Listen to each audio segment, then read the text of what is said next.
So what are you going to do if Trump wins? Nothing. Nothing.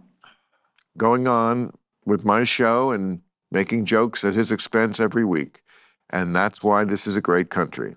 Because as crazy as he is, he didn't do anything about it the first time. So I'm just not going to lose my nervous system about. Now, he could. He's insane. So he could, start sending people to Guantanamo Bay. I don't put anything past this guy. He thinks they're eating the cats and the dogs. But am I going to worry about it? First of all, I'm not going to worry about it, Phil, because he's not going to win.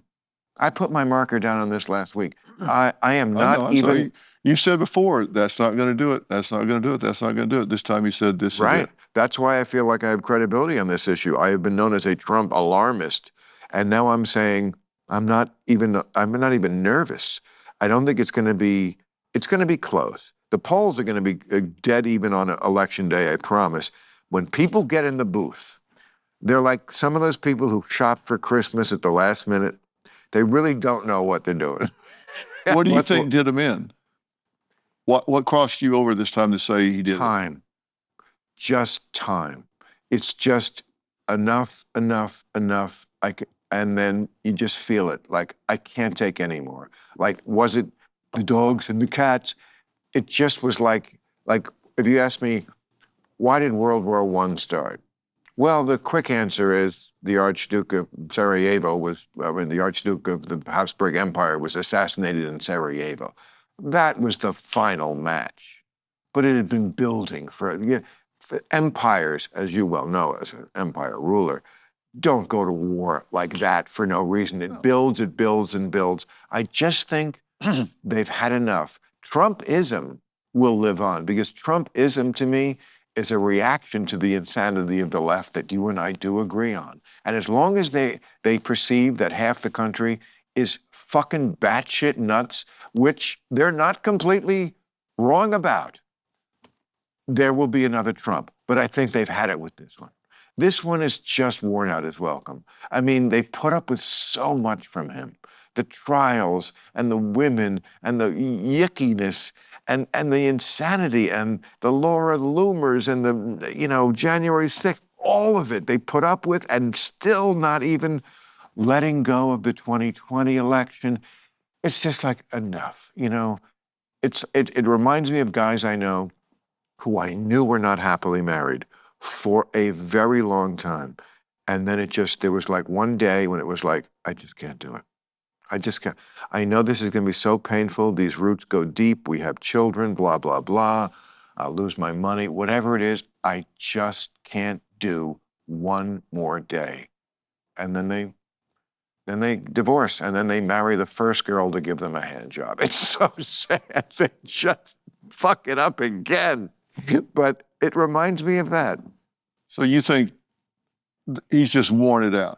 You think people are just going to get fatigued? Enough. I feel category fatigue. I mean, it's just going to be, we're talking about a few 100,000 people perhaps, but I think it's going to be a little closer than that. First of all, she's definitely going to win the popular vote, as Democrats almost always do now. But I think she will win. I think he will, of course, go batshit insane, as he always does. He won't accept it.